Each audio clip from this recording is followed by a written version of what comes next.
Isang lalaki ang arestado ng Pasay PNP at Philippine Drug Enforcement Agency matapos makumpiskahan ng iligal na droga sa Pasay City. Tinutukan niya ni Patrolwoman Ivy Corporal. Arestado ang isang lalaki sa isinagawang bypass operation ng pinagsanib na puwersa ng Station Drug Enforcement Unit ng Pasay City Police Station at Philippine Drug Enforcement Agency bandang alas 11:25 ng gabi sa St. Peter Street, lungsod ng Pasay nitong Agosto 27 taong kasalukuyan. Kinilala ang sospek na si alias Gas, 18 anyos at residente ng Pasay City.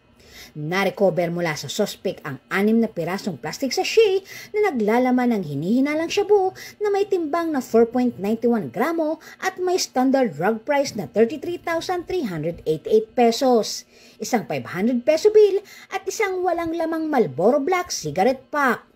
Kasalukuyang nasa kustodiya ng Station Drug Enforcement Unit ng Pasay City Police Station ang suspect at ang mga nakumpiskang ebidensya ay isinumiti sa Southern Police District Forensic Unit para sa pagsusuri. Si alias Gas ay mahaharap sa kasong paglabag sa Section 5 at 11, Article 2 ng Republic Act 9165 o mas kilala bilang Comprehensive Dangerous Drug Act of 2002.